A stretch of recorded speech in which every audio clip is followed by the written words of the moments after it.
Welcome, everyone. We're here with Florida Closing and Escrow and BOW, Brokers, Opens, and Tours Worldwide, to bring you a monthly update.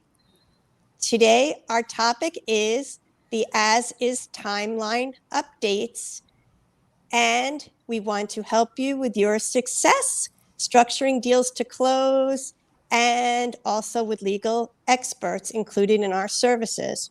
Florida Closing and Escrow is located in Sunny Isles. However, we have multiple offices. We're also mobile, wireless, digital, remote, and we're here to help structure your deals to close. From contract to closing, we will assist you with your buyers and your sellers. And we also have BOW to help you with novel marketing tools, including live and virtual opens, digital, targeted, automated marketing, and more. So you could contact us for details. So without further ado, I'd like to introduce John Iowanu. He is the owner of Florida Closing and Escrow. Thank you. Hi, Cindy. Thanks. Hi, everyone. Thanks for joining us. Today is going to be an update on the timelines. Everything with the as-is contract is based on time, right? So we want to make sure we focus on that. We want to make sure we comply with all the required deadlines. I've prepared a timeline, and we'll put it on the screen shortly. You don't have to use this timeline. You can use any timeline you like. This is the one we use. If you do send us a contract and you want us to send you the timeline, we'll fill it out and send it back to you. The best thing about this timeline is it allows you to keep track of the time so you can advise your clients when the deadlines are.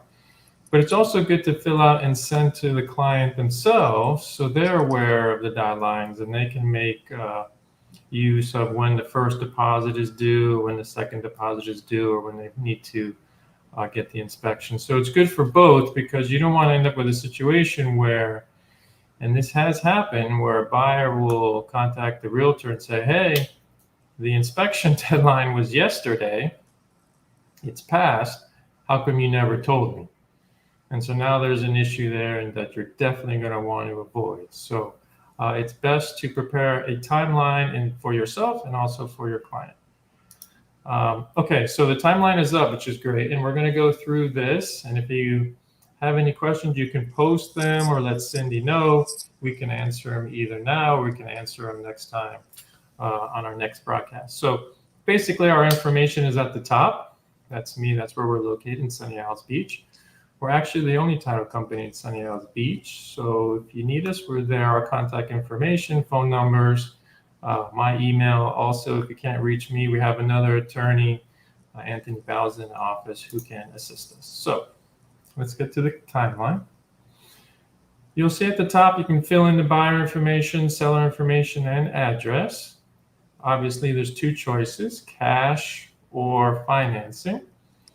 Financing parts included are the loan approval and the loan application. You'll see a little bit farther down in the form. So we want to start with the effective date. This is the most important date of the contract. This is when the game starts, when the clock starts to run. And so what is the effective date? This is found on page 1 of the contract, line 48. And basically, it reads that the effective date of this contract shall be the date when the last one of the buyer and seller has signed or initialed the contract. And here's the other important part, delivered the offer or final counter offer. So it's when a buyer and seller is signed. If there's no initials and no changes, we look to page 12 of the contract where we have the signatures and the date. And that's why it's also important on that page 12 where they do sign, make sure you tell your customer that you must date it as well. And this goes for both the buyer and the seller. So now that they have it signed, they send it to you. You can't hold on to it. You have to deliver it to the other realtor. and that's when the effective date is. Now, let's say that I submit an offer to Cindy. It's too low. She changes the contract price, initials the change, and sends it back to me. Do we have an effective date yet? No, because that's now a counteroffer from Cindy to me. If I agree to her counteroffer, I can initial her change, and now we have an effective date. Now the clock starts. If I don't agree to her counteroffer, let's say her counteroffer is too high, but I counter at a different amount and I initial that change, we still don't have an effective date. Now that's another counteroffer. That goes back to the seller.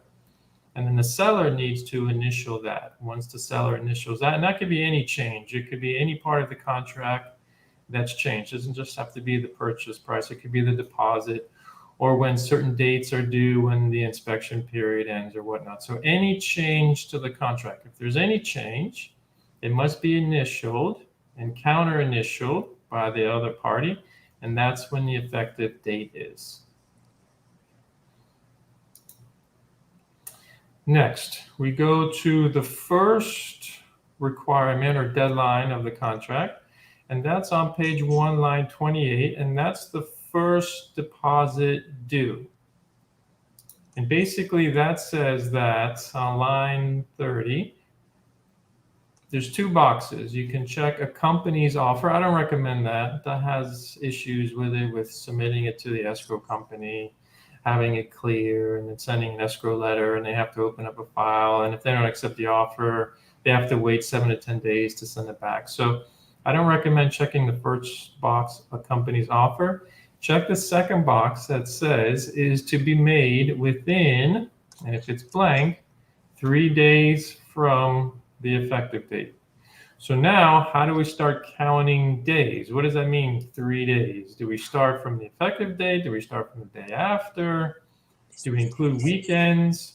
So the contract also talks about this, and you'll see it at the bottom of this form here under the walkthrough section, where it says all dates are calculated in calendar days and based on where the property is located.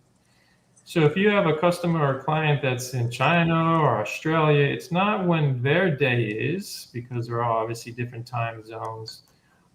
It's where the property is located. So the day in Florida, since we're here in Florida. If a date shall end on a Saturday, Sunday, or legal holiday, the time period shall extend to the next business day. Now, this is written in the contract. So if you want to look at it, it's on page 8, lines 432 to 438. So now, what does that mean? Let's play a scenario. So today is Thursday, February 3rd. Let's say Cindy and I have agreed. All is good. The effective date is today, the 3rd. We start counting days for, let's say, the deposit, which is due in 3 days. So today's Thursday. The first day to start counting is tomorrow, Friday. So we start tomorrow, which is Friday the 4th. 3 days we have to count. So then we do Saturday the 5th, Sunday the 6th. So now we have the deposit due on Sunday the 6th. However, as we just mentioned, if a deadline ends on a Saturday, Sunday, or legal holiday, it goes to the next business day. So now we have to go to Monday.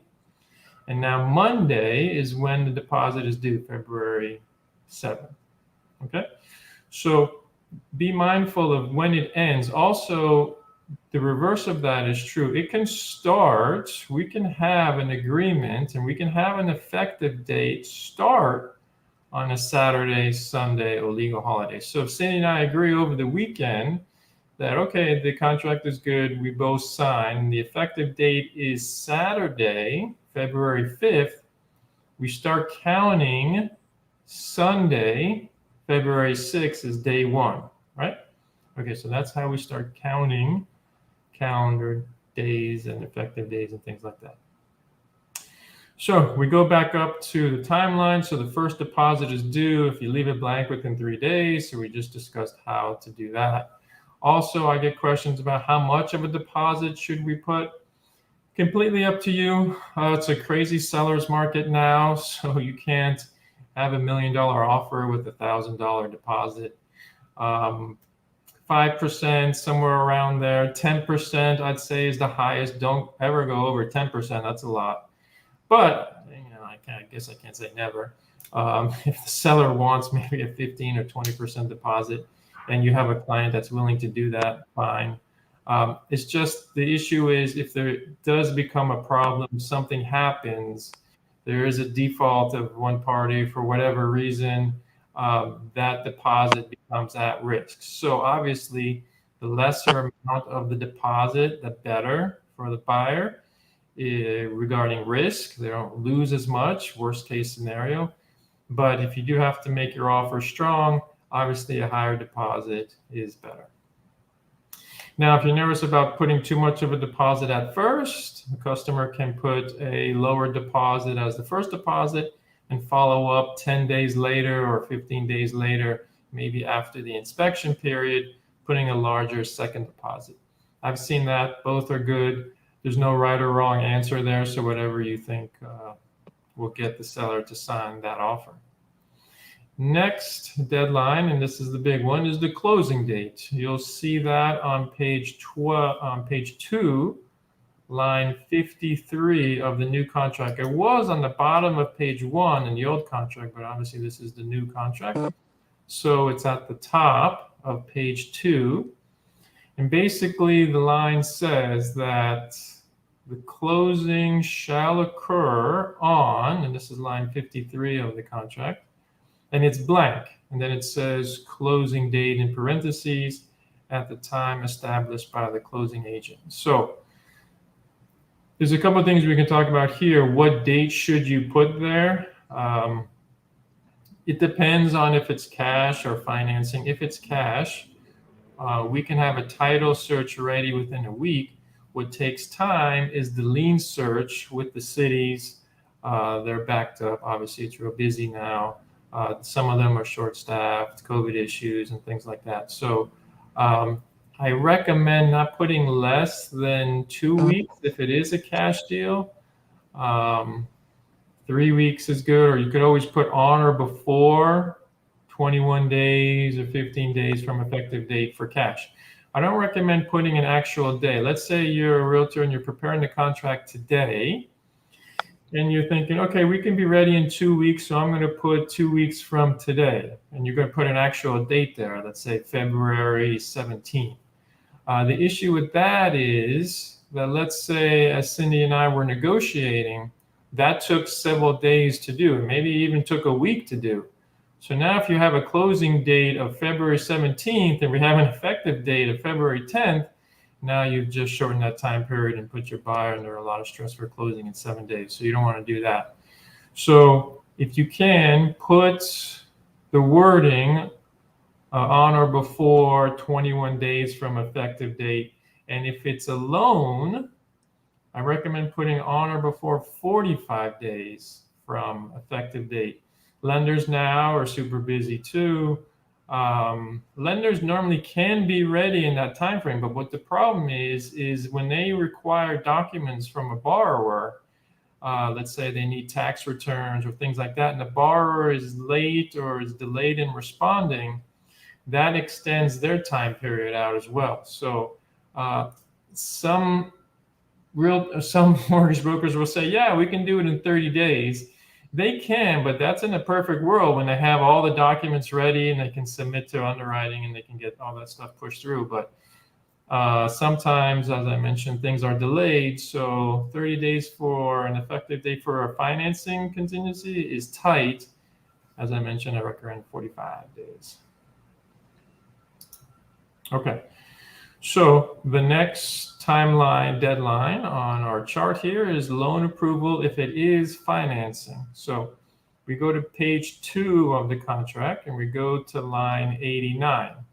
And basically that says that the contract is contingent upon, and then it says within and blank, there's a blank space there, and if blank, then 30 days after effective date of the buyer getting loan approval. So again, if you can put here, instead of 30 days, if you put 45 days here, that's great. And I'll give your buyer enough time. And if you can get away with that, 45 days here and 45-day closing, basically you've extended the financing contingency period all the way up to the closing date, which is great for the buyer, just in case they don't get approved. Let's say the last minute, right before closing, they're not approved, then they can still cancel and get their deposit back. So try that if you can. And I'll go back to the chart here. Next is loan application.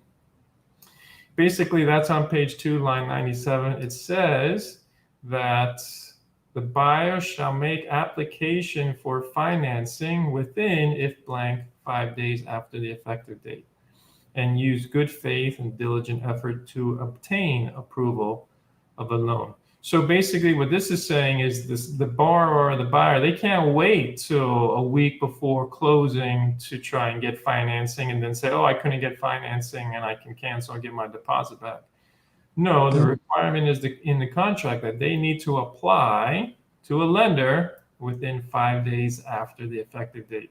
So you want to make sure you tell your borrower or customer that they need to contact their mortgage broker quickly and get the process started. Next deadline is the inspection period. Big issue here, and this is found on page 5, line 261. A lot of issues with inspections. So we definitely want to be cognizant of this one. And also, if you do have a chance at some other point, or if you have a contract in front of you, line 260, paragraph 12 says that it's a property inspection and also a right to cancel period. So sometimes I'll get questions is, do I have to do an inspection in order to cancel? We just signed the contract and we've changed our mind. We don't want to pay for an inspection. We just want to cancel. The buyer can cancel without having an actual inspection report. The contract basically says if buyer determines in buyer's sole discretion that the property is not acceptable to buyer, buyer may terminate the contract by delivering written notice. Remember, we have to give written notice, and written notice is acceptable by emails. There's no text messages, there's no phone calls, there's no WhatsApp or anything like that. It must be in writing. An email is acceptable from you as the buyer's agent to the listing agent saying that the buyer, and nothing fancy, basically the buyer has decided to cancel the contract, and that's it. You know, you can say, sorry, it didn't work out, see you on the next one. But that's all you have to put, because a lot of realtors will ask, what should I put? And basically it's a notice of buyers canceling. And make sure that we do that within, and if you left it blank, 15 days. And sometimes the seller will say 15 days is too long, we want 10 or 7.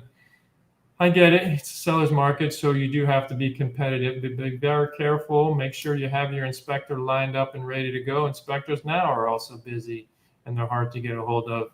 And we need that inspection report before the end of the 15 days.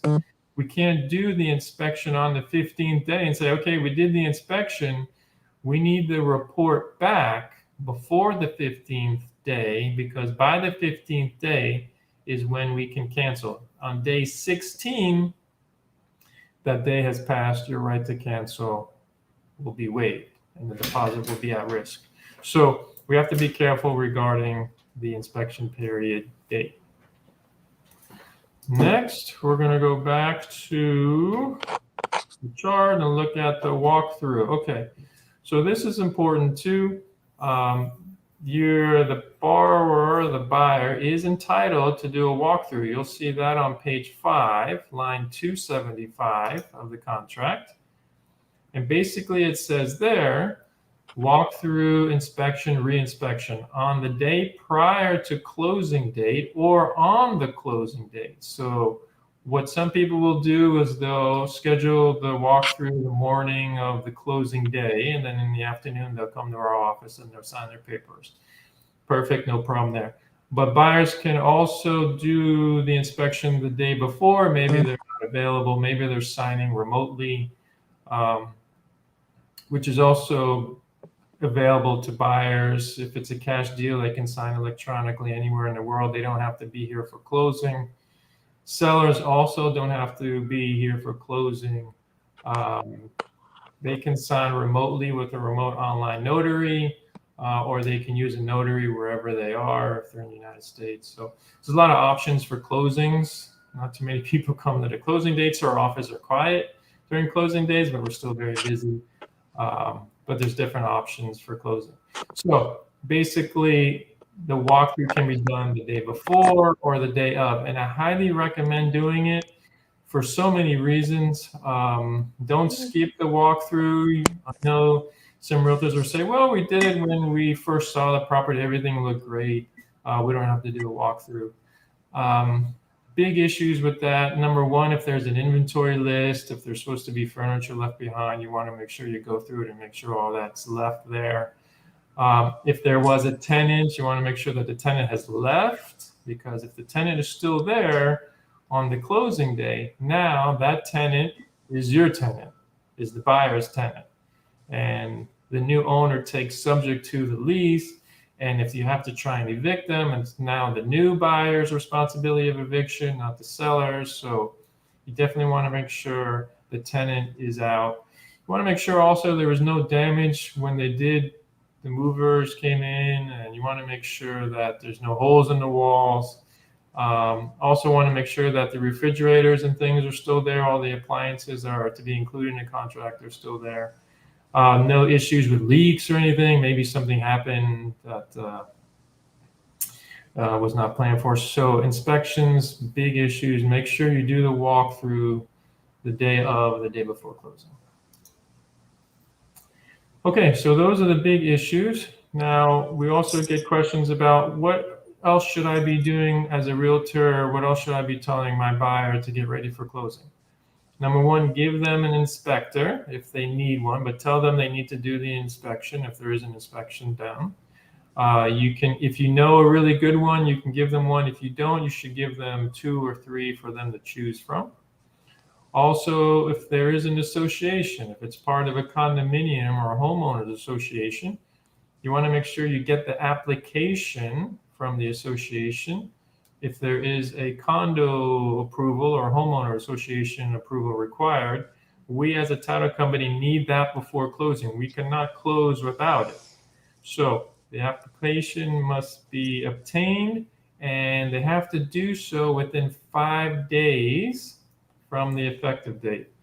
So you can contact the listing agent and say, what's the information for the management company of the association? Basically, you call them up and say, please send us the application for a purchase. And sometimes you can do it online or they'll send it to you, but make sure that gets done. And then finally, if there is a condominium, you want to ask for the condominium documents. Now, why is this important? The main reason is one of those documents is going to be the financials of the association. Now, why is that important? The financials will show if there's any reserves. And the reason reserves are important is because that will tend to lead to whether an assessment will be due in the future. So if an association has a lot of money in reserves, that means they've been planning well, they've budgeted well, and if the elevator breaks or something, they have money in their account to pay for that. Now, if there's no reserves, associations are basically nonprofits. They only get money from the owners. So if something breaks and there's no money in the reserves, then they have to basically divide the amount that's due by all the unit owners, and everyone has to pay their share. So an assessment will be passed. So that's why it's important to get those condo docs, give them to your buyer or borrower. And basically the timeline for that is whenever you get these condo docs, it's not within 3 days from the effective date. It's from 3 days after receipt. The buyer gets a chance to review them. If they don't like the financials, or also if they don't like the rules in those docs or rules. So let's say they have a 20-pound dog, and the rule is, oh, you're only allowed 5 to 10-pound dogs. So make sure to get those rules. Also, if there's restrictions on rentals, some associations don't allow rentals during the first year or whatnot. So you want to make sure you get those condo docs, give them to the buyer. The buyer has 3 days after receipt of those condo docs to decide if everything's okay. If they don't like the rules or they can't comply with them, they can cancel the contract and get their deposit back. So if you're a listing agent, this is also important. You must get those condo docs to the buyer, because this contingency runs all the way up to the closing date. So let's say the day before closing, the seller's agent gives the buyer the condo docs, and the buyer says, no, I don't like the rules, I can't comply with them. The buyer can cancel and get their deposit back. So another important timeline to remember. So here's the entire list. As I mentioned, if you do want this particular form, feel free to contact me or Cindy. We'll be happy to send it to you. If you have any additional questions or need anything from us, we are available, as Cindy says, 24/7. Feel free to call Cindy whenever you like after hours. I'm getting a lot of calls as we speak. Oh, yeah? Okay, great. No, that's okay. So, And we will answer all your questions. As John said, we're available 24/7. He gets an hour break to sleep and eat. And we're here to always go the extra mile for you and your clients. We are deal makers, and we are here to help with your success. And we are also bilingual, multi-languages in our office. We also are available to assist you if you're in state, out of country, online notarization, and more. We help with our first-time homeowners or buyers to walk them through the whole process as needed. We give personalized attention, and we pride ourselves in outstanding service. So we hope you'll contact Florida Closing and Escrow, and also BOW, Brokers, Opens, and Tours Worldwide, for your title and closing needs and novel marketing tools. And if you need to reach me, I'm at 786-457-6832. Thank you for joining us, and we will have another live presentation next week, and also a live stream open, and that will be from Bentley next week. So stay tuned. Thank you again for joining us.